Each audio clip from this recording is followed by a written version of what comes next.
إن الحمد لله نحمده ونستعينه ونستغفره ونعوذ بالله من شرور أنفسنا ومن سيئات أعمالنا من يهده الله فلا مضل له ومن يضلله فلا هادي له ونشهد أن لا إله إلا الله وحده لا شريك له ونشهد أن محمدا عبده ورسوله أرسله بالحق بشيرا ونذيرا والسلام والصلاة على محمد وعلى آله وأصحابه أجمعين ومن تبعهم بإحسان من الأئمة والهداة والصالحين إلى يوم القيامة.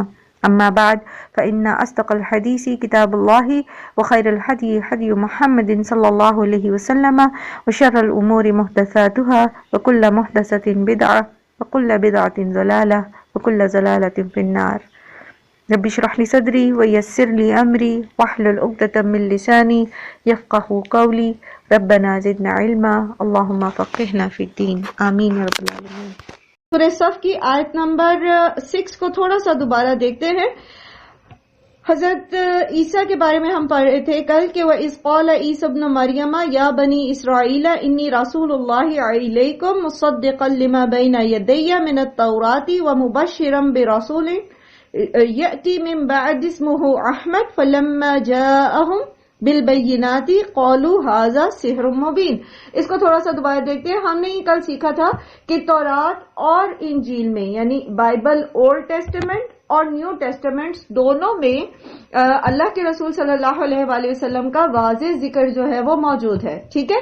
اور اس کے لیے میں نے آپ سے ریکویسٹ کی تھی کہ اگر آپ تھوڑی سی ایفرٹ کریں اور آپ ڈاکٹر ذاکر نائک کے لیکچرز اس کے اوپر موجود ہیں کمپیریٹو ریلیجن سٹڈیز کے میں آپ تھوڑا سا سرچ کریں گے کہ نبی صلی اللہ علیہ وآلہ وسلم کا ذکر تورات اور انجیل میں تو آپ کو اس پہ سیر حاصل جو ہے وہ مٹیریل مل جائے گا. اس لیے میں نے وہ ریفرنسز آپ کو نہیں دیے, کافی طویل ہیں. یہاں ہم یہ دیکھتے ہیں کہ نبی صلی اللہ علیہ وآلہ وسلم کے 2 اسماء آئے ہیں جن میں سے ایک ہے احمد. ٹھیک ہے. ایک نام آیا ہے احمد. ٹھیک ہے. تو نبی صلی اللہ علیہ وآلہ وسلم کے مختلف نام ہیں جو حدیث سے ثابت ہے, جن میں سے محمد اور احمد تو قرآن کریم میں آیا ہے. اسی طرح نذیر اور بشیر جو ہے وہ قرآن کریم میں آیا ہے. اسی طرح پیچھے آپ نے پڑھا تھا سراج منیر, وہ بھی نبی صلی اللہ علیہ وآلہ وسلم ہی کے لیے ہے. پھر اسی طرح رحیم آیا ہے نبی صلی اللہ علیہ وآلہ وسلم کے لیے کہ وہ اپنے ساتھیوں کے لیے رحیم ہے. ٹھیک ہے. تو یہ نبی صلی اللہ علیہ وسلم کے صفاتی نام ہے. اسی طرح ایک حدیث ہے نبی صلی اللہ علیہ وآلہ وسلم کی جس میں انہوں نے اپنے نام کے بارے میں بتایا ہے کہ آپ صلی اللہ علیہ وسلم نے فرمایا میرے بہت سے نام ہیں, محمد, احمد اور ماہی. ماہی کا مطلب ہوتا ہے مٹانے والا. ہا سے ہے ماں اور ہی. ٹھیک ہے. ماہی مٹانے والا. محف پڑھتے نا آپ, محف کرنا اردو میں بھی آپ پڑھتے ہیں, مٹا دینا کسی چیز کو, وہ یہ میری یادداشت سے محو ہو گیا. ٹھیک ہے. تو یہ ماہی جو ہے اس کا روٹ میم ہا واو ہے, مٹانے والا, کفر اور شرک کو مٹانے والا. پھر اسی طرح اسی حدیث میں حاشر نام جو ہے نبی صلی اللہ علیہ وآلہ وسلم کا ہے جس کے قدموں میں لوگوں کا حشر کیا جائے گا, یعنی ان کو جمع کیا جائے گا. اور اسی طرح عاقب اسی حدیث میں نبی صلی اللہ علیہ وسلم نے اپنا نام بتایا ہے, یعنی محمد, احمد, ماہی, حاشر اور عاقب یہ نام نبی صلی اللہ علیہ وآلہ وسلم کے حدیث سے جو ہے ہمیں معلوم ہے, اور یہ مسلم کی حدیث ہے. اور اسی میں جو ہے کچھ اور نام ہیں, جیسے ابو داؤد کی ایک روایت ہے جس میں نبی صلی اللہ علیہ وسلم سے مذکور ہے کہ صحابہ فرماتے ہیں کہ ہمیں نبی صلی اللہ علیہ وسلم نے اپنے نام بتائے جن میں سے ہم نے کچھ محفوظ رکھے ہیں, جن میں محمد, احمد, حاشر, مقفی, نبی الرحمہ اور نبی التوبہ. ٹھیک ہے. اور نبی الملحمہ بھی ہیں. تو یہ جو اسی طرح نبی امی کہا گیا ہے قرآن کریم میں آپ کو. ٹھیک ہے. تو یہ کچھ صفاتی نام ہیں. اور اس کے علاوہ آپ دیکھتے ہیں کہ کچھ قرآن جو ہے ان کی پرنٹنگ میں اس کے اینڈ پر جو ہے نام لکھے ہوتے ہیں نبی صلی اللہ علیہ وسلم میں کے، اور اس میں حروف مقطعات بھی شامل کیے گئے ہیں، اور بھی بہت سے ہیں، میں نے کبھی پڑھے نہیں سارے کے سارے، لیکن یہ کہ جو حروف مقطعات ہیں ہمیں کہیں سے بھی کوئی روایت نہیں ملتی کہ یہ نبی صلی اللہ علیہ وآلہ وسلم کے نام ہیں. جیسے اس میں وہ اقبال کا ایک شعر بھی ہے نا کہ وہ کیا ہے، نگاہ عشق و مستی میں وہی اول وہی آخر، وہی قرآن وہی فرقہ وہی یاسین وہی توحا. تو اقبال نے نبی صلی اللہ علیہ وسلم کو یاسین اور توحا کے نام اس میں لیے ہیں، لیکن یہ نام نبی صلی اللہ علیہ وسلم کے نہیں ہیں، ہمیں پتہ نہیں چلا نہ تو کسی روایت سے. یہ جو نام ہے آپ صلی اللہ علیہ وسلم کے جو مذکور ہیں روایات میں اور جو قرآن کریم میں ہے صفاتی، یہ آپ کو بتا دیے گئے ہیں. اور اس کے علاوہ بھی آپ صلی اللہ علیہ وسلم کی جو صفات ہیں وہ اگر آپ صفاتی نام ان کو مطلب نبی صلی اللہ علیہ وسلم کا ذکر ان کے ساتھ کرنا چاہیں، ان کی صفات کے ساتھ، تو آپ وہ کر سکتے ہیں. ٹھیک ہے، بہرحال چلے آگے. اسی میں ہم دیکھتے ہیں کہ یہ جو بات ہو رہی ہے کہ نبی صلی اللہ علیہ وآلہ وسلم کا ذکر جو ہے پچھلی کتابوں میں موجود ہے، تو آپ نے اس میں پڑھا واقعہ بڑا مشہور ہے. جب ہجرت حبشہ اولیٰ ہوئی تھی تو قریش نے بھیجے تھے اپنے کچھ نمائندے جو کہ وہ نجاشی کے پاس جائیں اور مسلمانوں کے اس گروہ کو واپس لے کر آئیں جو وہاں سے چلے گئے تھے، تو مکہ سے ہجرت کر گئے تھے. تو نجاشی کے دربار میں حضرت جعفر جو حضرت علی کے بھائی ہیں، انہوں نے سورہ مریم کی تلاوت کی اور پھر کچھ سوال جواب ہوئے، جس میں پھر حضرت جعفر نے حضرت عیسیٰ کے متعلق جو ہے وہ بتایا کہ نبی صلی اللہ علیہ وآلہ وسلم نے حضرت عیسیٰ کے متعلق ہمیں یہ بتایا ہے کہ وہ اللہ کے بندے اور رسول ہیں. تو اس پر نجاشی نے اس بات کی تائید کی اور کہا کہ یہ بالکل ایسا ہی جیسا کہ تم ساری تعلیمات نبی صلی اللہ علیہ وسلم کے بارے میں بتائی حضرت جعفر نے کہ وہ ہمیں کیا کیا بتاتے ہیں. اب سب بچپن سے یہ پڑھتے آ رہے ہیں بہت تفصیل سے، اور بخاری میں ہم یہ روایت جو ہے انشاءاللہ جہاں موقع آئے گا وہ پڑھیں گے بھی انشاءاللہ. تو بہرحال یہ چیز آپ پڑھتے آئے ہیں. تو اس نے پھر یہ کہا کہ ہم یہ جو رسول ہیں ان کا ذکر ہماری کتابوں میں موجود ہے، اور پھر انہوں نے نجاشی نے خود بھی دین قبول کیا اسلام، اور مسلمانوں کو بھی اپنے ملک میں پناہ دی، اور قریش کے جو 2 نمائندے ان کے پاس گئے تھے تحائف لے کر، تو ان کو وہ تحفے واپس کیے اور انہیں واپس بھیج دیا. تو اس سے بھی ہمیں پتہ چلتا ہے کہ ان کی کتابوں میں یہ ذکر موجود تھا. یہ اور بات ہے کہ انہوں نے اس میں مانوی تحریف کر دی ہے. جیسے تورات کے اندر محمدن کے نام کو عبرانی میں محمدن پڑھا جاتا ہے. ٹھیک ہے، محمدن. ٹھیک ہے، تو محمدن ہے تو محمد ہی، عربی میں محمد ہے، عبرانی میں محمدن ہے، لیکن انہوں نے اس کا جب ترجمہ کرتے ہیں یا اس کو جب وہ سمجھاتے ہیں لوگوں کو، تو وہ کہتے ہیں کہ یہ وہ رسول ہے جو تعریف کیا گیا ہے. اور عربی میں محمد کا نام بھی کیا ہوتا ہے، مطلب کیا ہے، تعریف کیا گیا، جس کی حمد کی گئی ہے، مفعول کے وزن پر ہے. محمد مفعل کے وزن پر ہے. ٹھیک ہے، مفعول ہے. لیکن یہ کہ جب انسان کی عقل پہ پردے پڑتے ہیں اور قوموں کی تباہی ان کا نصیب بنتی ہے، تو وہ اسی طرح کی مانوی تحریفیں کرتے ہیں پھر. ٹھیک ہے، تو انشاءاللہ ہوپ فلی یہ جو ہے بات آپ ضرور اس کو سنیں گے ان لیکچرز کو. اور یہ خاص طور پر جو ہماری بہنیں ہمارے ساتھ باہر سے جو ہے فورن کنٹریز سے ہمارے ساتھ ہیں، تو وہ ضرور اس لٹریچر کو سننے اور پڑھیں، کیونکہ آپ کا انٹریکشن ہوتا ہے ایسے لوگوں سے جو آپ سے اس طرح کی کوشچننگ کر سکتے ہیں. علم کے لیے تو ضروری ہے کہ سبھی سنیں. اور انشاءاللہ العزیز میں کوشش کروں گی کہ کچھ ایسے سبجیکٹس کے اوپر ہم اسپیشل ورکشاپس رکھیں، تاکہ ہم جو ہیں بس آپ لوگ دعا کیجئے کہ اللہ تعالیٰ میرے وقت میں برکت دیں اور میرے ارد گرد جو لوگ ہیں ان کو اس راہ میں میرا مددگار بنائیں. تو انشاءاللہ العزیز ہم اس کے اوپر بھی جو ہے کچھ ایسی ورکشاپس رکھیں گے جس میں ہمارے لیے فائدہ ہوگا انشاءاللہ کمپیریٹیو ریلیجن اسٹڈیز کے معاملے میں. آگے ہم نے آیت نمبر 7 پڑھی تھی، وَمَنْ أَظْلَمُ مِمَّنِ افْتَرَىٰ عَلَى اللَّهِ الْكَذِبَ وَهُوَ يُدْعَىٰ إِلَى الْإِسْلَامِ وَاللَّهُ لَا يَهْدِي الْقَوْمَ الظَّالِمِينَ. تو اللہ تعالیٰ فرما رہے ہیں کون زیادہ ظالم ہے اس سے جو گھڑ لے اللہ پر جھوٹ، وَهُوَ يُدْعَىٰ إِلَى الْإِسْلَامِ، حالانکہ وہ بلایا جا رہا ہے اسلام کی طرف. تو سب سے پہلا ظلم تو یہ ہے کہ اللہ سبحانہ و تعالیٰ کا دین ہے، اللہ سبحانہ و تعالیٰ کی کائنات ہے، اللہ تعالیٰ نے نبی کو بھیجا اور لوگ اس نبی صلی اللہ علیہ وآلہ وسلم اور ان کے اوپر نازل ہونے والی کتاب کا انکار کر رہے ہیں. سیکنڈلی یہ کہ آپ دیکھیے کہ قرآن کریم جو ہے بیسکلی اگر ہر تعصب سے پاک ہو کے پڑھا جائے تو یہ وہ کتاب ہے جو انسان کو خیر کی طرف لے کر جاتی ہے. نان مسلم اس سے فائدہ اٹھاتے ہیں، پڑھتے ہیں، اس کو سیکھتے ہیں. اس سے وہ پھر جب وہ سیکھتے ہیں اور وہ ریئلائز کرتے ہیں تو اصل میں تو پھر تقاضا یہ ہے کہ وہ دین پر ایمان بھی لیں، لیکن پھر وہ نہیں لے کے آتے ایمان اور اس سے سیکھتے ہیں تو پھر وہ کیا بن جاتے ہیں؟ وہ ظالم بن جاتے ہیں. یعنی ایک چیز ان کے سامنے آ گئی، انہوں نے اس کو سمجھ لیا، پھر بھی وہ اس کو ایکسپٹ نہیں کرے، تو یہ گویا اللہ پر جھوٹ باندھنے کے مترادف ہے کہ ایک چیز اللہ نے نازل کیا اور بندہ کہے کہ نہیں یہ تو محمد صلی اللہ علیہ وآلہ وسلم نعوذ باللہ خود لکھ لیا تھا. جیسے کہ اس وقت کے لوگ کہہ رہے تھے، آج کے دور میں بھی اس طرح سے لوگ کہہ رہے ہیں یا کہتے ہیں یا ان کا پروپیگنڈا ہے. لیکن جو پورے شرح صدر کے ساتھ پڑھتا ہے تو پھر وہ اس طرف آ بھی جاتا ہے. اس کے لیے میں آپ لوگوں کو ریکمینڈ کروں گی کہ جورم جو ہے جو جرمنی کی پولیٹیشین ہے، پورا نام میرے ذہن سے اس وقت اسکپ ہو گیا ہے، کبھی بھی میں اس کو پراپرلی پروناؤنس نہیں کر سکی. اگر آپ میں سے کسی کے ذہن میں ہو تو جورام نام ہے ان کا، سرچ کریں تو وہ سب سے زیادہ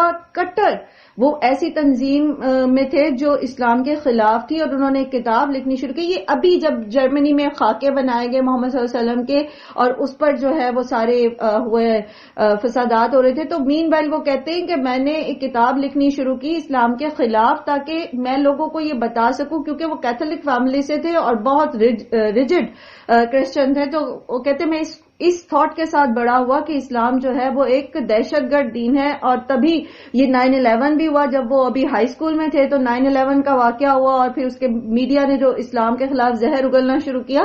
تو کہتے میرے ذہن میں یہ پکا تھا کہ میں جو ہوں لوگوں کو آگاہ کروں کہ اسلام کتنا خطرناک دین ہے. تو اس کے لیے میں نے مختلف لوگوں کو میلز کی، تو اللہ کی طرف سے ہی میں نے کچھ مسلم اسکالرز کو بھی میل کی اور اپنے سوال ان کے سامنے رکھے، کیونکہ ایک ظاہر کتاب لکھنے کے لیے پراپرلی ریسرچ کرنی تھی.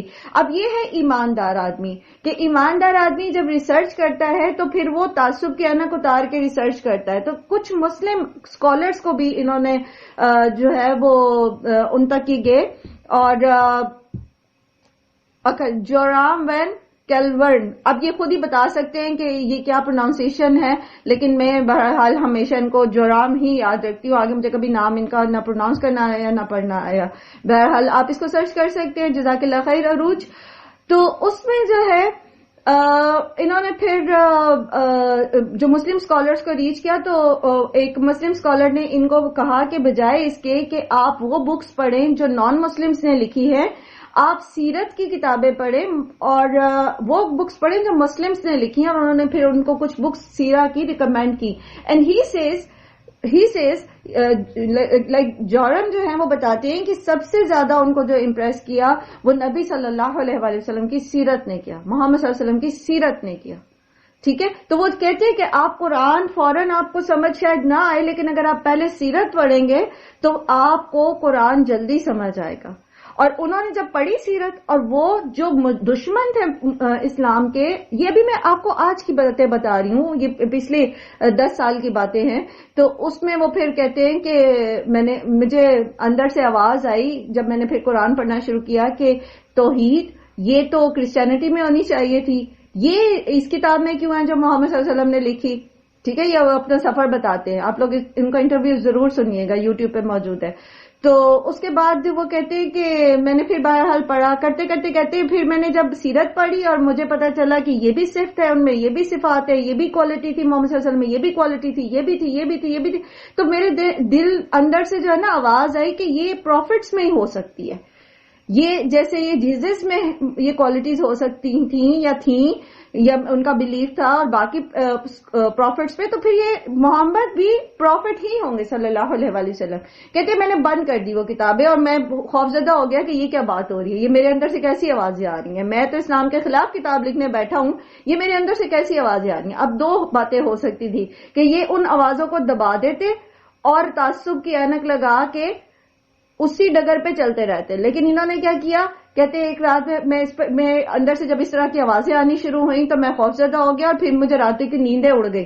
پھر 2 3 4 راتیں مجھے ایسے ہی گزری ہیں، اور اس کے بعد پھر ایک رات میں سویا اور صبح میں مسلمان تھا.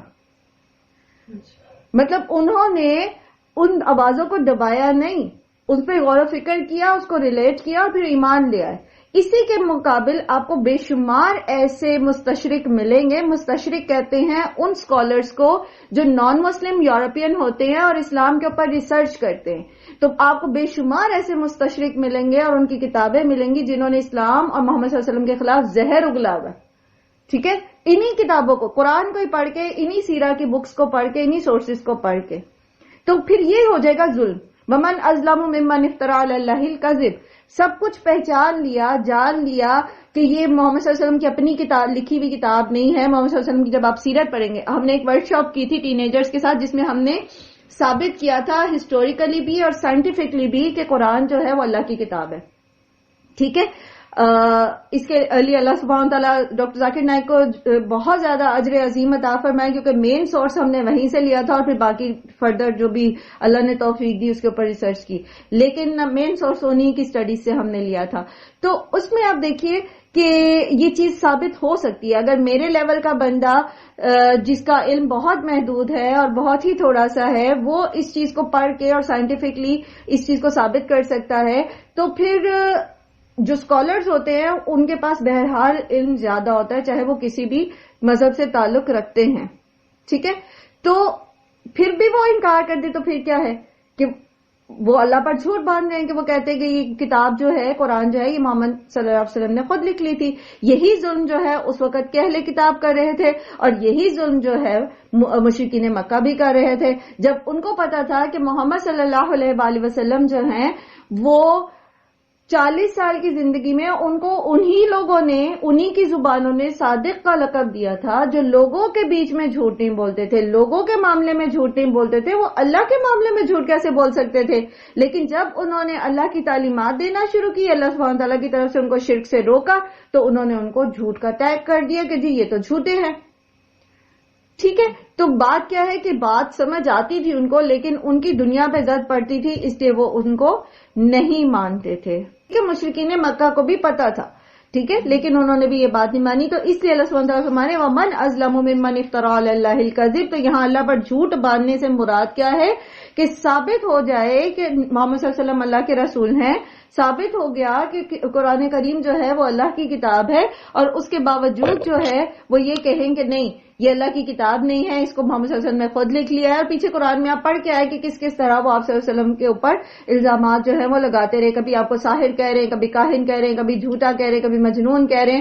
تو پھر کیا ہے کہ یہ اللہ تعالیٰ فرما رہے ہیں کہ وہ سب سے بڑا ظالم ہے جو اس طرح کی کام کرے، حالانکہ اس کو اسلام کی طرف بلایا جا رہا ہے. اور ٹیکنیکلی قرآن کریم کی جو ٹیچنگز ہیں نا وہ اتنی سلامتی والی ہیں کہ اگر اس سے صرف رولز ہی نکال لیے جائیں نا، زندگی گزارنے کے بنیادی اصول ہی وضع کر لیے جائیں، تو انسان کی دنیا جو ہے وہ سنور جاتی ہے، اور آخرت تو پھر تب سنورے گی جب ایمان بھی ہوگا.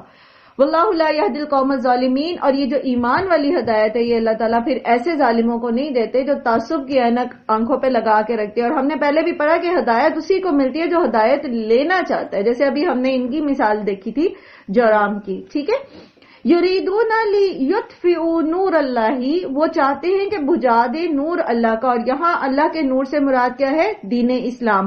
بافواہہم، اپنے منہوں سے. واللہ متم نورہ، اور اللہ پورا کرنے والا ہے اپنے نور کو. ولو کرہ الکافرون، اور اگرچہ ناپسند کرے کافر. روایات سے ہمیں پتہ چلتا ہے کہ یہ آیت جو ہے یہ 3 ہجری میں نازل ہوئی غزوہ احد کے بعد. ٹھیک ہے، جس وقت مسلمان جو تھے وہ غزوہ احد میں شکست کا شکار ہوئے تھے. تو اس وقت آپ دیکھیے کہ اگر ہم پولیٹیکل سینیریو چیک کریں تو مسلمان جو تھے وہ صرف مدینہ تک محدود تھے، چھوٹی سی ایک جماعت تھی. اور پھر ان کی جو دشمن تھے وہ سارے کا سارا عرب تھا. ٹھیک ہے، نہ صرف عرب بلکہ پھر وہ یہودی قبائل بھی جو مدینہ کے ارد گرد موجود تھے، مشرکین بھی اور یہود بھی. سارے عرب قبائل جو تھے وہ اسلام کے خلاف تھے، اس وقت اللہ سبحانہ و تعالیٰ کہہ رہے ہیں، جبکہ احد میں مسلمان شکست کھائے ہوئے ہیں، اس وقت اللہ تعالیٰ یہ کہہ رہے ہیں کہ یہ چاہتے ہیں کہ یہ اللہ کے اس دین کو پھونکوں سے بجھا دیں، حالانکہ اللہ تعالیٰ اپنے دین کو پورا کرنے والا ہے، اس کو پورے جو دین کی جو ایک پوری دنیا کے اندر اس کو پھیلانے والا ہے، چاہے کہ کافر اس چیز کو ناپسند ہی کریں، یعنی الٹیمیٹلی اللہ سبحانہ و تعالیٰ کا دین ہی غالب ہو کر رہے گا۔ اس میں ایک چیز جو سیکھنے کی ہے، اور وہ یہ کہ ہسٹوریکلی اٹ از پروون کہ کس طرح غزوہ احزاب میں بھی سارے اکٹھے ہو کے آگے تھے، سارے قبائل، اور پیچھے سے یہودیوں نے، بنو قریظہ نے بھی جو ہے وہ عہد شکنی کی تھی، لیکن مسلمانوں کو مٹا نہیں سکے۔ پھر ایونچولی صلح حدیبیہ کا معاہدہ کروایا گیا بظاہر مسلمانوں کو، اس میں بھی جو ہے وہ ایک تھوڑا نیچے رہ کے شرائط ساری ماننی پڑی، لیکن ہم نے پڑھا سورہ فتح میں کہ اللہ تعالیٰ نے اس کو فتح مبین کہا ہے، ٹھیک ہے۔ پھر فتح مکہ ہوئی اور پھر ساری دنیا میں مسلمان اور اسلام جو ہے وہ کس طرح غالب آیا، یہ ہسٹری اس پر ثابت شدہ ہے۔ میں ایک پوائنٹ کی طرف آپ کو جہاں لے کے جانا چاہ رہی ہوں، وہ یہ ہے کہ قرآن جو ہے نا وہ پورا کا پورا ہوپ ہے۔ کس طرح لوگ قرآن پڑھ کے ڈپریشن سے نکل سکتے، بات یہ ہے کہ قرآن ٹوٹلی ہوپ ہے۔ اب اس وقت ذرا اس سچویشن کو دیکھیں نا، اللہ تعالیٰ کس وقت کہہ رہے ہیں کہ یہ دین غالب ہو کرے گا، کافر چاہے جو مرضی کر لیں، اور ان کی اس کوشش کو جو وہ سارے کے سارے عرب قبیلے مل کے آ گئے تھے ختم کرنے کے لیے مسلمانوں کو، اللہ تعالیٰ اس کو پھونکوں سے تشبیہ دے رہے ہیں کہ پھونکوں سے یہ چراغ بجھایا نہ جائے گا۔ آپ یہ دیکھو، آپ کیسے ہی سرکمسٹانسز میں ہو، کتنی ہی مشکل میں ہو، سارے کے سارا خاندان آپ کے خلاف کھڑا ہو جائے، سارا کا سارا آفس آپ کے خلاف کھڑا ہو جائے، ساری کی ساری دنیا آپ کے خلاف کھڑی ہو جائے، لیکن اگر اللہ تعالیٰ آپ کے ساتھ ہیں، اگر آپ اللہ کے فرما بردار ہیں، تو مایوسی یا ڈپریشن کی کوئی وجہ ہو ہی نہیں سکتی۔ تو قرآن از بیسکلی اے ہوپ، یہ ہر جگہ آپ کو ایک امید دلاتا۔ آپ دیکھیں کتنا آپ گناہ کر لیں، کیسے ہی گناہ گار ہم ہو جائیں، کتنے ہی بڑے بڑے گناہ کر بیٹھے، صبح کرے اللہ تعالیٰ شام تک آپ کو، شام کیا اس کے بعد تک آپ کو مہلت دیے رہتے ہیں، آپ توبہ کر لو، آپ توبہ کر لو، 100 قتل بھی کر لیے، سچے دل سے توبہ کر لیا، اللہ تعالیٰ کہتے ہیں I'll compensate them، جو جن کے تم قصوروار ہو ان کو اللہ تعالیٰ کمپنسیٹ کر دیں گے، تم کو اللہ تعالیٰ بخش دیں گے۔ اور ہم نے بنی اسرائیل کے اس شخص کا واقعہ بارہا پڑھا جس نے 100 قتل کیے تھے، اور اللہ تعالیٰ نے اس کو بخش دیا، حالانکہ بھی اس نے کوئی نیکی نہیں کی تھی۔ تو ہوپ دلاتا آپ کو، قرآن مایوس ہونے ہی نہیں دیتا۔ یہ وہ اللہ کی رسی ہے جو آپ کو کبھی ڈپریشن میں جانے ہی نہیں دیتی۔ ہاں، اگر ہم نکلنا ہی نہیں چاہتے ڈپریشن سے، میں نے آپ کو بتایا تھا کہ سائیکولوجیکلی ہم امیون ہو جاتے ہیں اپنے دکھوں کے، ہم اس دکھ، اس تکلیف سے لطف اٹھانا شروع کر دیتے ہیں، سیلف پٹی کا شکار رہنا ہم پسند کرتے ہیں، ہم نکلنا نہیں چاہتے۔ تو پھر وہ بات، وہ ریمائنڈر یاد کر لیجئے، ہم پہلے بھی پڑھ چکے بارہا، کہ آپ کی کوشش ہے اور اس کے مطابق آپ کو دیا جائے گا۔ آپ اپنی سیلف پٹی سے نکلنا چاہتے ہیں، خود ترسی کے احساس میں سے نکلنا چاہتے ہیں، آپ اپنے ڈپریشن سے نکلنا چاہتے ہیں، تو یہ قرآن آپ کو نکال لے گا اس میں سے باہر۔ لیکن اگر آپ نکلنا ہی نہیں چاہتے تو زبردستی پھر کوئی بھی کام نہیں ہوتا، وہ پھر کوئی بھی نہیں کر سکتا۔ تو اس لیے قرآن جو ہے اللہ سبحانہ وتعالیٰ نے خود بتا دیا کہ شفاء لما فی الصدور، جو کچھ سینوں میں دلوں میں ہے یہ اس کے لیے شفا ہے۔ ہمارا ایمان ہے کہ اللہ سبحانہ وتعالیٰ سے زیادہ سچی بات کسی کی ہو ہی نہیں سکتی۔ اوکے، هو الذی ارسل رسولہ بالہدی ودین الحق لیظہرہ علی الدین کلہ، وہی ہے جس نے بھیجا اپنے رسول کو ہدایت کے ساتھ اور دین حق کے ساتھ، تاکہ وہ اس دین حق کو سارے ادیان کے اوپر غالب کر دے، وَلَوْ كَرِهَ الْمُشْرِكُونَ، چاہے مشرک اس کو ناپسند ہی کیوں نہ کریں۔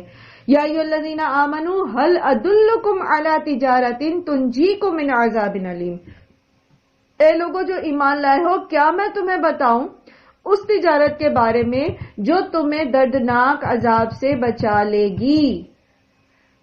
ہم میں سے تجارت کا جو لفظ ہے نا، آپ ٹریڈنگ کریں گے نا تو سب سے پہلا تجارت کے ساتھ جو لفظ آپ کے ذہن میں آتا ہے وہ ہے پروفٹ۔ کبھی لاس بعد میں سوچتے ہیں آپ، لاس کی اگر آپ نے کبھی وہ پروبیبلٹی رپورٹ بنانی چاہی ہو، کبھی کوئی پلان کیا ہو بزنس یا کچھ ایسا، تو پروفٹ جو ہے آپ رکھتے پہلے اپنی پروڈکٹ کے اوپر، ٹھیک ہے، کاسٹ کے ساتھ پروفٹ رکھتے ہیں، اس کے بعد آپ پھر وہ دیکھتے ہیں کہ کیا کیا کنڈیشنز ہو سکتی ہیں لاس کے، پھر آپ لاس جو ہے اس کو کیلکولیٹ کر کے تو اس کا مارجن رکھتے ہیں۔ سب سے پہلا جو لفظ آتا ہے تجارت کے ساتھ نفع، انسان تجارت شروع کیوں کرتا ہے؟ نفع حاصل کرنے کے لیے۔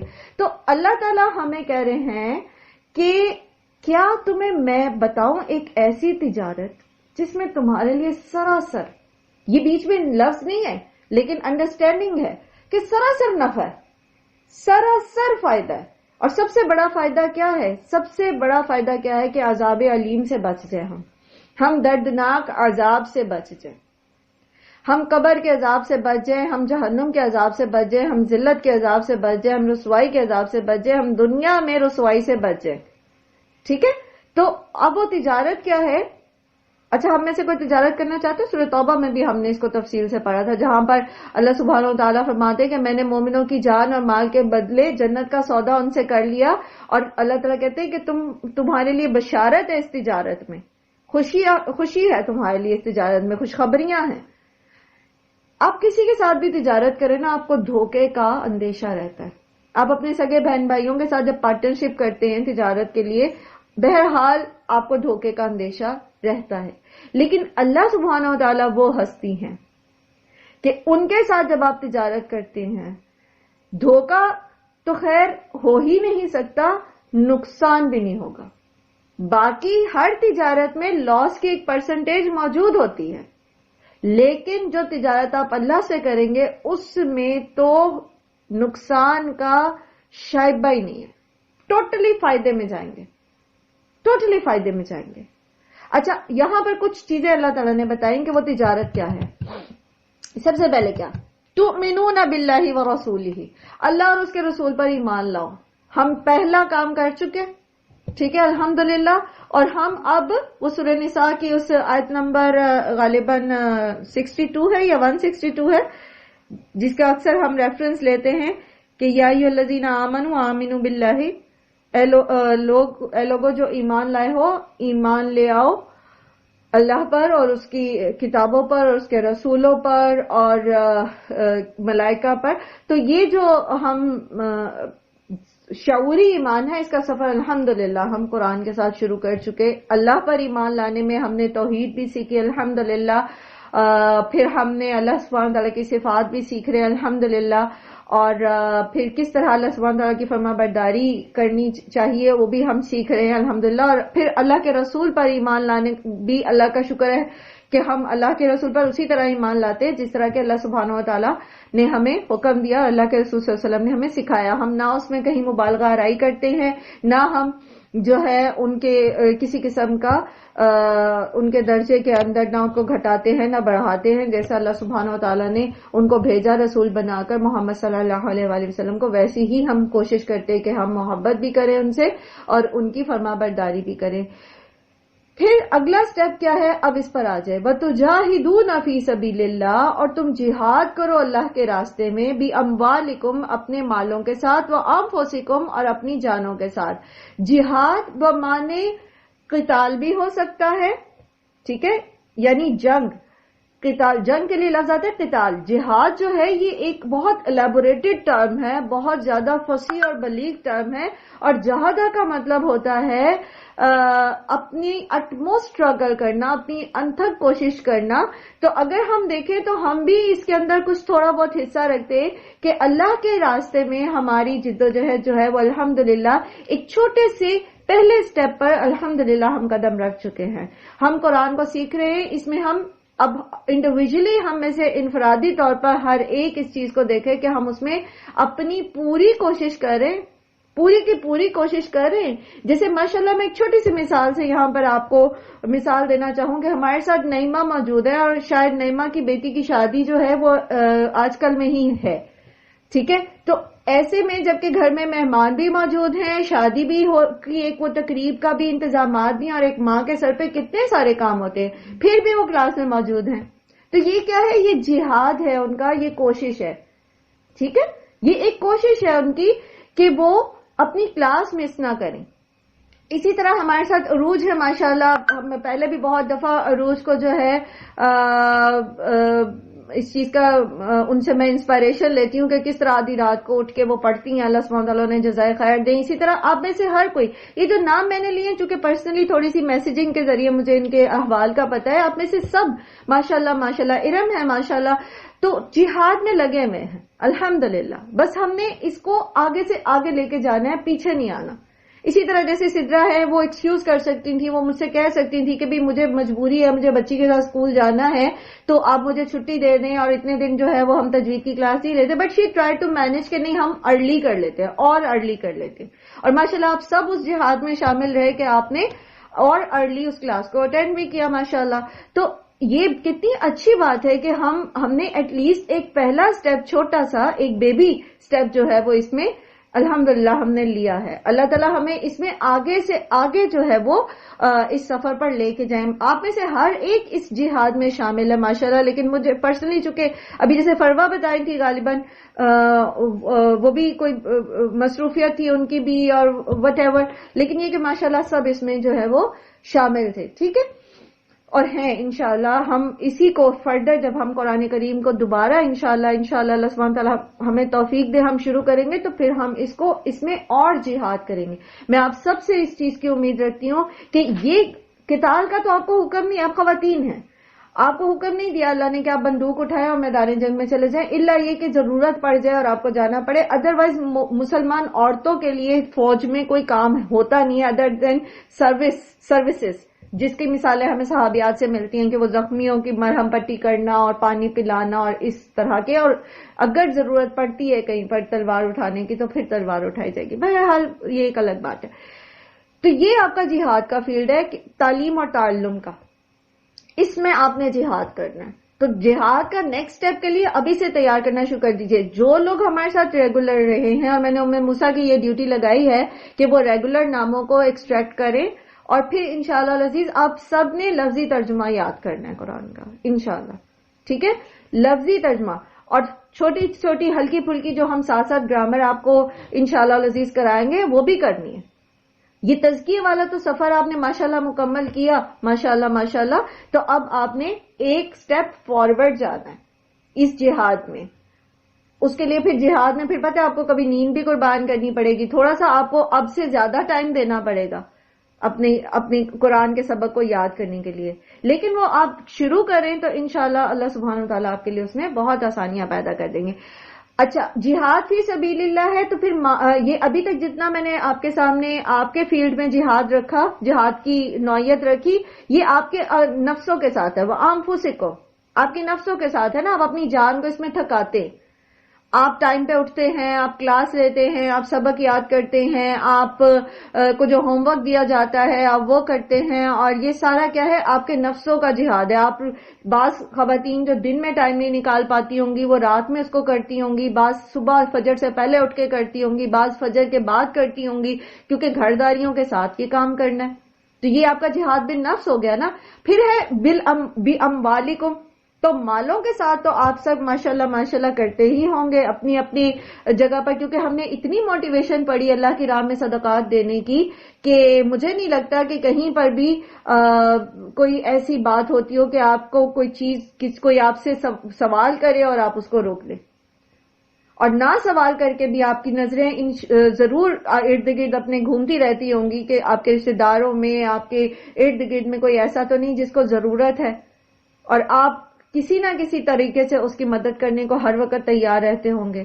الحمدللہ الحمدللہ ہم اللہ کے ساتھ تجارت شروع کر چکے الحمدللہ. اور صدقہ ایک ایسی چیز ہے جس میں آپ یہ دیکھیے کہ کہیں پر بھی آپ نقصان میں رہتے ہی نہیں. ہمیں سے ہر کوئی اپنے پرسنل ایکسپیرینس اس کلاس میں ہی شیئر کر چکا ہے کہ کس طرح ایک ہاتھ دے اور ایک ہاتھ لے والا معاملہ ہوتا ہے صدقے میں. ادھر سے آپ دیتے اور ادھر سے آپ کو ملتا ہے, اور آپ ایک دیتے اور آپ کو 70 ملتا ہے, آپ ایک دیتے آپ کو 700 گنا ملتا ہے. وہ ایسے ملتا ہے آپ کو ملٹی پلائی ہو کے, اور ہاتھوں ہاتھ ملتا ہے. اور جو برکتیں نازل ہوتی ہیں صدقے کے ساتھ وہ تو ان گنت ہیں. اور جو آپ کے دل کے اندر مثبت کیفیت پیدا ہوتی ہے، جو پازیٹیوٹی پیدا ہوتی ہے، اس کا تو کیا ہی لطف ہے.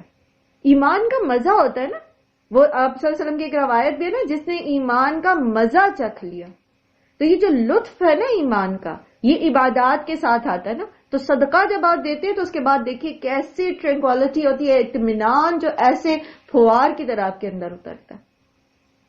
تو یہ مبارک ہو اس بات کے لیے، اور اللہ سبحانہ تعالیٰ ہماری نیتوں کو خالص رکھے اور ہمیں علم نافع عطا فرمائے اور مقبول عمل کرنے کی توفیق عطا فرمائے اور استقامت دے، اور آگے سے آگے اس سفر پر لے کر جائیں. جن لوگوں نے ابھی بھی ہمیں نیا نیا جوائن بھی کیا ہے، ان کو بھی سب کو اللہ سبحانہ تعالیٰ ہم سب کو استقامت دے کہ ہم اس سفر کے اوپر کبھی بھی بیک سٹیپ لینے والے نہ بنے، بلکہ آگے سے آگے جانے والے ہوں، دوڑنے والے ہوں.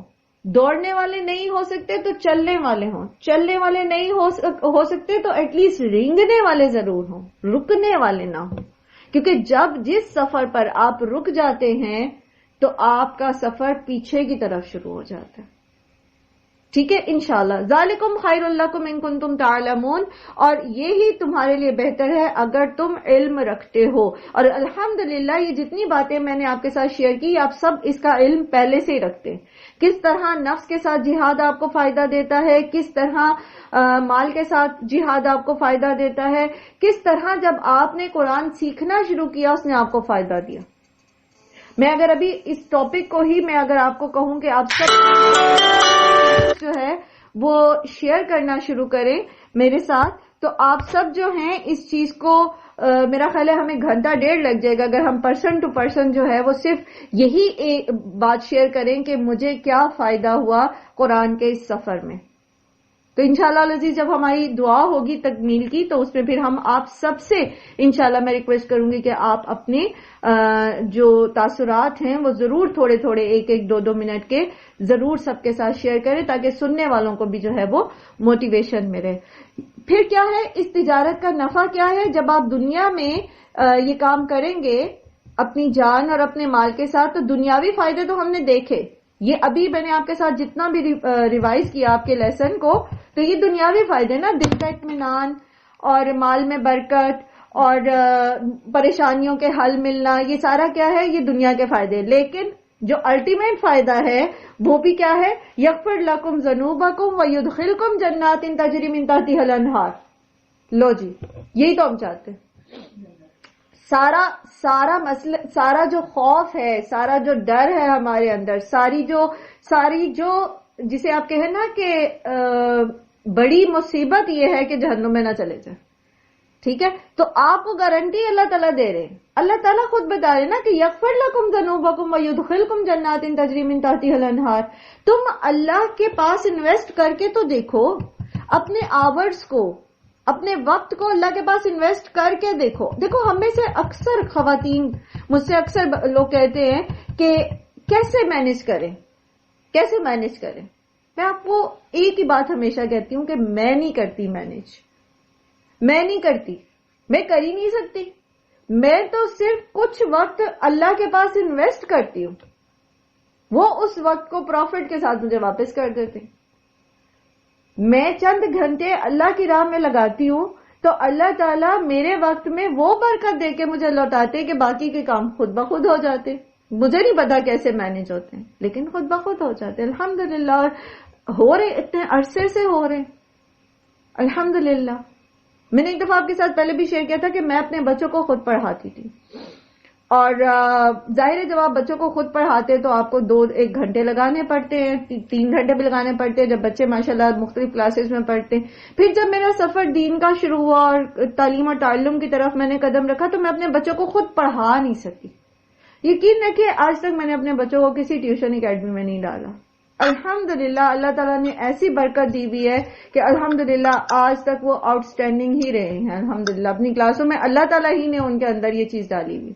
اللہ ہی ان کے دماغوں کو تقویت دیتے ہیں، اللہ تعالیٰ ہی ان کے ذہن کو بڑھاتے ہیں، ان کی ذہانت کو بڑھاتے ہیں. اور وہ ان چیزوں کو جو ہے کہیں میری یہ نہیں ہوا کہ میری اگر ان کو ان کے معاملے میں میری ایفرٹ میں کمی آئی ہے تو ان کے گریڈز نیچے آئے ہوں، نہیں آئے. اور یہ کرنے والا کون ہے؟ اللہ تعالیٰ. میں نے اپنا وقت اللہ کے پاس انویسٹ کیا اللہ تعالیٰ نے میرے کاموں کی ذمہ داری لے لی، الحمدللہ. اب اللہ مجھے توفیق دیں کہ میں ایمانداری سے اپنے اس وقت کو اللہ کے دین میں لگا سکوں. اللہ تعالیٰ میری کمی بیشی سے درگزر کرے اور اللہ سبحانہ تعالیٰ توفیق دیں بہترین کام کرنے کی. میں مثال آپ کو صرف دے رہی ہوں، میں یہ نہیں کہہ رہی کہ میں کوئی بہت بڑا تیر مار رہی ہوں، صرف آپ کو مثال دے رہی ہوں ذاتی تجربے کی، کہ اللہ تعالیٰ آپ کو دیتے ہیں. چاہے آپ اللہ کی راہ میں وقت لگاؤ گے، آپ کے وقت میں برکت. آپ مال لگاؤ گے، آپ کے مال میں برکت. آپ جان لگاؤ گے، آپ کی جان میں برکت. بہت ساری ایسے وائرسز آپ پر افیکٹ ہی نہیں کریں گے. بہت ساری ایسی چیزیں. مجھے کورونا ہوا تھا جن دنوں، تو آپ دیکھیں کہ ہماری کلاس جو ہے وہ مس نہیں ہوئی تھی. مطلب وہ ایسا مجھ پہ اس طرح سے ہوا ہی نہیں کہ بالکل میری سانس ہی بند ہو جاتی یا میں ہاسپٹلائزڈ ہو جاتی. الحمدللہ ہوا بھی تو اللہ سبحانہ تعالیٰ نے اس کو کور کرا دیا اور ہمارے اس پہ وقفہ نہیں آیا الحمدللہ. تو یہ اللہ تعالیٰ کی طرف سے ہوتا ہے، بندہ کوئی کچھ کر نہیں سکتا. اس وقت کو لگانے کے لیے بھی اللہ نے ہی توفیق دی ہوئی ہے. اس کو اس طرح سے ہمیں اکٹھے ہونے کے بھی اللہ ہی نے توفیق دے رکھی ہے. یہ صرف میں آپ کو مختصر سی مثال کے ساتھ بتا رہی ہوں کہ کبھی بھی اس چیز کا اندیشہ نہ رکھیں کیسے مینج ہوگا، گھر کے کام کیسے ہوں گے، بچے کیسے پلیں گے، یہ کیسے ہوگا، وہ کیسے ہوگا. سب کچھ اللہ تعالیٰ کہتے ہیں ابن آدم تو میری عبادت کے لیے اپنے آپ کو فارغ کر لے، میں تیری دنیا کے لیے کافی ہو جاؤں گا. آپ انویسٹ کر کے تو دیکھیں، لگا کے تو دیکھیں اللہ کی راہ میں. اور میں آپ کو بتاؤں، پہلے بھی ہم نے اس چیز کو سیکھا جب ہم صدقات کی مد میں پڑھ رہے تھے کہ آپ اللہ کی راہ میں اپنی بہترین چیز دیں، وہ بہترین چیز آپ کی محفوظ ہو جائے گی، وہ ضائع نہیں ہوگی. دنیا میں تو چوری ہو سکتی ہے، ڈی ویلیو ہو سکتی ہے، آپ کا دل اس سے بھر سکتا ہے، لیکن وہ اللہ تعالیٰ کی آپ کے پاس جمع ہو جائے گی. جیسے حضرت ابن عمر کی میں نے مثال دی تھی کہ جو لونڈی ان کو سب سے زیادہ پسند تھی، جس سے وہ بہت محبت کرتے تھے، انہوں نے اس لونڈی کو اللہ کی راہ میں آزاد کر دیا تھا کہ وہ چاہتے ہیں کہ وہ سیف ہو جائے ان کے لیے. ٹھیک ہے نا؟ تو یہ کر کے دیکھیں، آپ کوشش کر کے دیکھیں. خاص طور پر ہمارے ساتھ جو نئے لوگ شامل ہوئے ہیں، اور آپ موٹیویشنل، یہ چھوٹے چھوٹے سے موٹیویشنل ٹاکس ہوتی ہیں، آپ ان کو دوسروں کے ساتھ شیئر کر سکتے ہیں.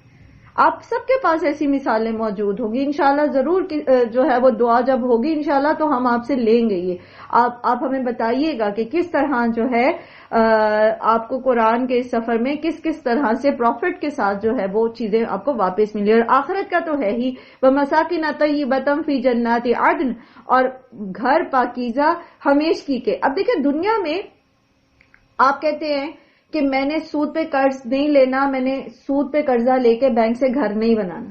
آپ ایک فیصلہ کرتے ہو کہ اللہ کے رسول صلی اللہ علیہ وسلم نے لعنت کر دی، بتایا ہمیں کہ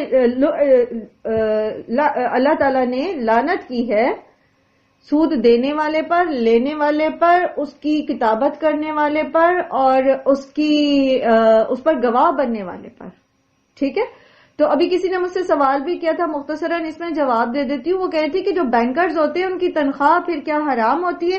تو مختلف مفتیان اکرام کا اس کے اوپر مختلف قسم کے فتوے ہیں، جو وہ بہرحال یہ پسندیدہ نہیں ہے یہ جاب.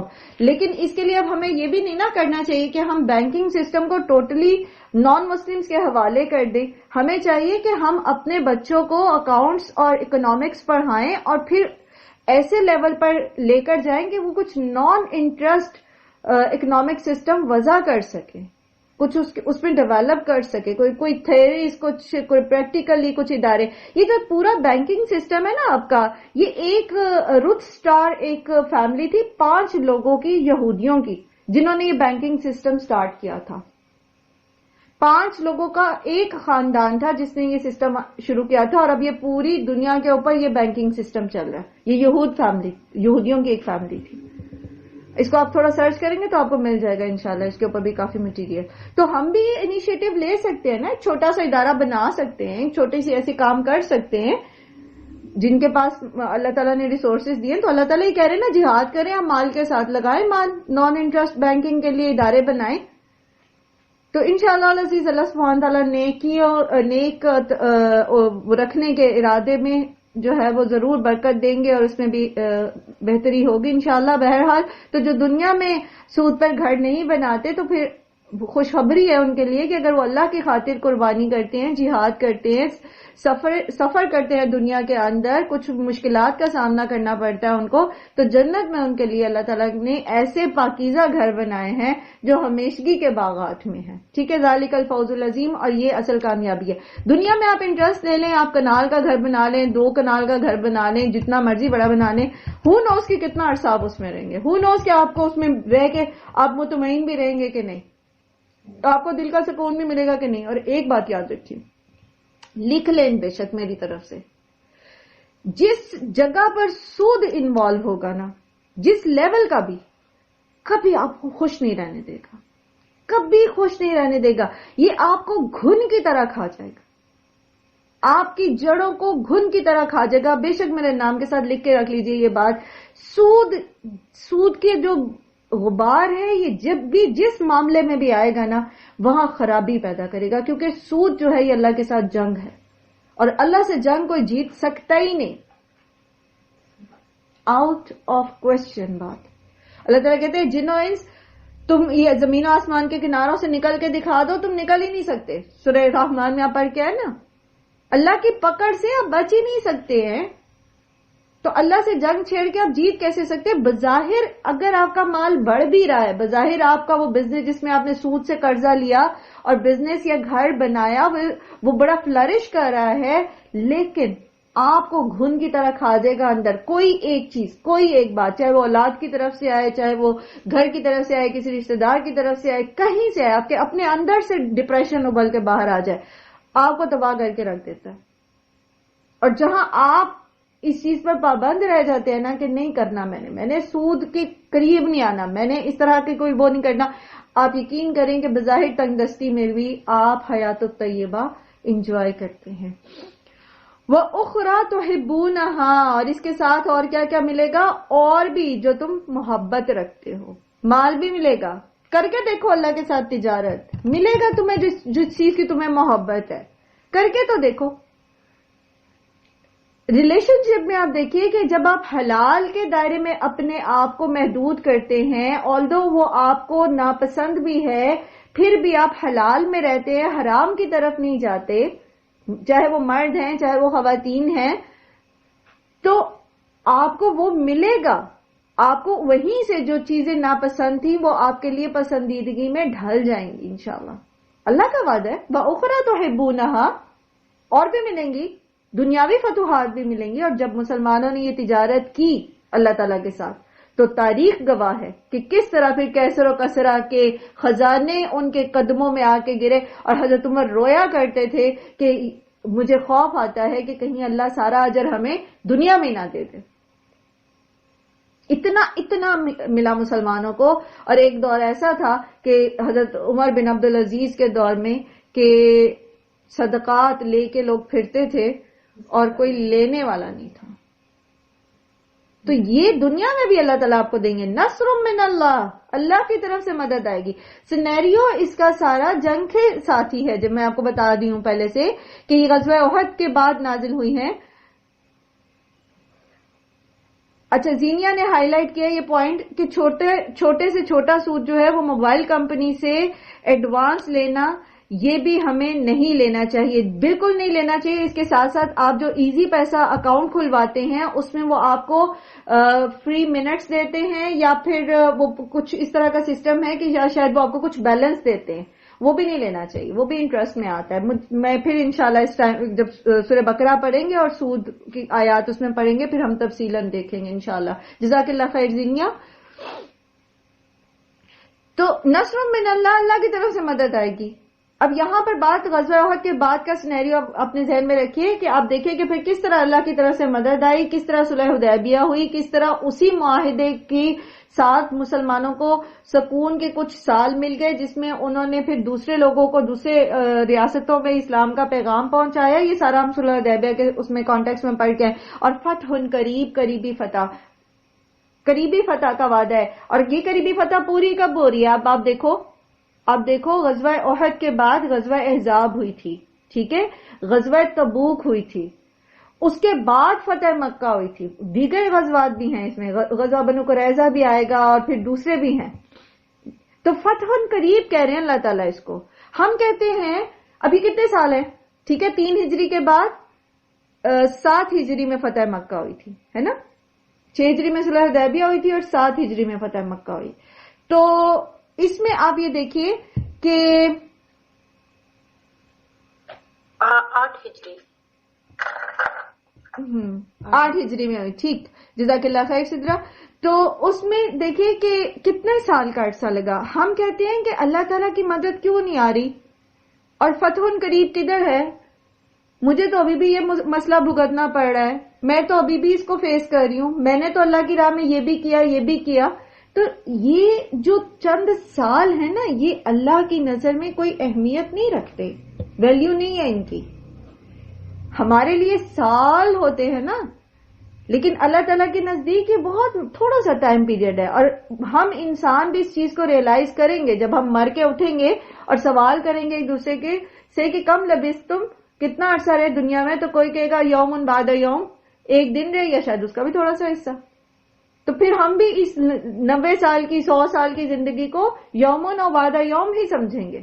تو یہ ٹائم پیریڈ, اور پھر وہ اللہ تعالیٰ نے ہمیں خالص بھی تو کرنا ہے نا, وہ ہمیں اس میں سے ایک آزمائشوں میں سے گزارتے بھی تو ہے نا. بلند درجات ایسے تو نہیں مل جاتے, سب سے زیادہ آزمائشیں انبیاء پر آتی. تو جتنی اللہ تعالیٰ آپ سے محبت کرتے ہیں نا, اتنا ہی آپ کو وہ آپ کی کھوٹ کپٹ اور وہ جو ہمارے ساتھ ہمارے گناہوں کی رجس ہوتی ہے اس کو دھونا چاہتے ہیں نا. تو کبھی تو ہمیں آزمائش میں ڈالتے ہیں, ہم صبر کرتے ہیں تو وہ دھل جاتے ہیں ہم, اور ہمارے گناہوں کی گندگی اتر جاتی ہے ہمارے اوپر سے. کبھی ہم اس میں توبہ کرتے ہیں, مشکل میں پڑتے ہیں, استغفار کرتے ہیں تو ہماری گندگی اتر جاتی ہے گناہوں کی. تو اللہ تعالیٰ چاہتے ہیں جب ہم اللہ تعالیٰ کے پاس پہنچے تو ہم صاف ستھرے ہو کے پہنچے بالکل اس طرح کہ پھر اللہ تعالیٰ ہمیں آرام سے جو ہے سیدھا سیدھا جنت کا جو ہے وہ چابی پکڑا دیں کہ جاؤ تم, یہ تمہارے لیے ہے. یغفر لکم ذنوبکم ویدخلکم جنات تجری من تحتها الانہار ومساکن طیبۃ فی جنات عدن ذلک الفوز العظیم واخری تحبونها نصر من اللہ وفتح قریب وبشر المؤمنین. اور یہ وہ معاہدہ ہے جس کی بشارت دے دیجئے مومنوں کو. اب آپ دیکھ لیجئے آپ اس ایگریمنٹ کے لیے تیار ہیں یا ہیزیٹنٹ ہیں. یا ایھا الذین آمنوا کونوا انصار اللہ, اے لوگوں جو ایمان لائے ہو جاؤ مددگار اللہ کے لیے.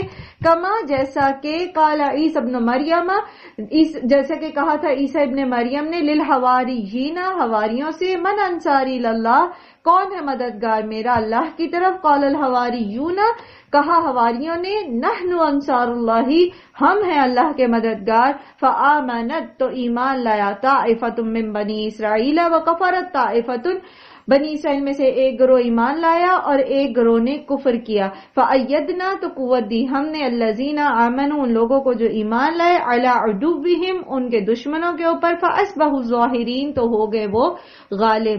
بنی اسرائیل میں سے کچھ لوگ جو حضرت عیسیٰ پر ایمان نہیں لائے تھے وہ یہود کا گروہ تھا, اور کچھ لوگ جو حواری تھے اور پھر نبی حضرت عیسیٰ کی تبلیغ سے ایمان لے کر آئے, وہ پھر بعد میں نصارہ کہلائے. تو ہم ہسٹری میں ہم جانتے ہیں کہ کس طرح نصارہ, اور خاص طور پر پھر جو ٹیٹس تھا عیسائی بادشاہ, کس طرح اس نے یہودیوں کی جو ہے وہ اینٹ سے اینٹ بجا دی تھی اور ہیکل کو توڑ دیا تھا اور سارے یہودیوں کو جو ہے وہ غلام بنا کے لے گیا تھا. سورہ بنی اسرائیل میں ہم نے تفصیلاً تاریخی یہ واقعات پڑھے تھے.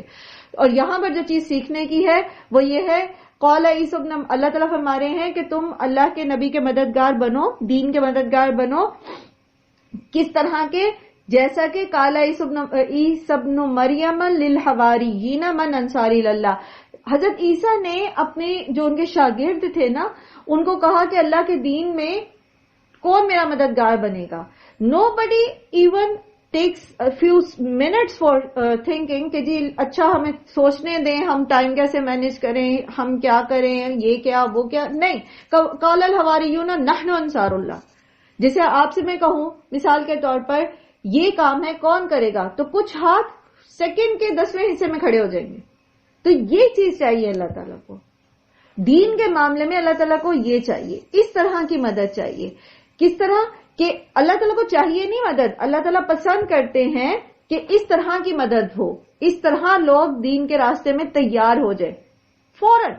وہ نہیں سوچ. اور صحابہ کرام نے یہ کیا نا, السابقون السابقون. ابو بکر رضی اللہ عنہ کو اللہ کے رسول صلی اللہ علیہ وسلم نے دین کی دعوت دی اور وہ ایمان لے. حضرت خدیجہ کو دعوت دیا, وہ ایمان لے. انہوں نے نہیں سوچا. اچھا معراج کے واقعے میں لوگ بھاگے گئے ابو بکر کے رضی اللہ عنہ کے پاس کہ دیکھو تمہارا صاحب جو ہے, دوست جو ہے, وہ کہتا ہے وہ ایک رات میں اللہ کے پاس سے ہو کے بھی آ گئے. تو حضرت ابوبکر نے کہا اچھا ٹھیک ہے, وہ کہہ رہے ہیں تو ٹھیک ہی کہہ رہے ہوں گے, میں تو اس سے زیادہ بات پر ایمان رکھتا ہوں کہ وہ یہ بتاتے ہیں کہ ان کے پاس اللہ کی طرف سے فرشتہ آتا ہے جو ان کو قرآن سکھاتا ہے. تو اسی پر پھر ان کو صدیق کا لقب ملا تھا. تو انہوں نے سوچا نہیں اچھا وہ ایسے کہہ رہے ہیں اور ویسے کہہ رہے ہیں, اچھا میں پوچھتا ہوں جا کے. نہیں, انہوں نے کہا اگر وہ کہہ رہے ہیں تو ٹھیک کہہ رہے ہیں. تو قرآن میں ہی آ گیا, ٹھیک ہے آ گیا. اللہ تعالیٰ کا یہ حکم ہے, ٹھیک ہے ہم مانتے ہیں. اللہ نے اس چیز سے روکا ہے, ٹھیک ہے ہم اس کو نہیں مانیں گے. That's it. یہ چاہیے اللہ تعالیٰ کو. انشاءاللہ العزیز کل ان آیات کو تھوڑا سا مختصراً دوبارہ دیکھیں گے. سبحانک اللہم و بحمدک نشہد ان لا الہ الا انت نستغفرک و نتوب الیک. السلام علیکم و رحمۃ اللہ وبرکاتہ.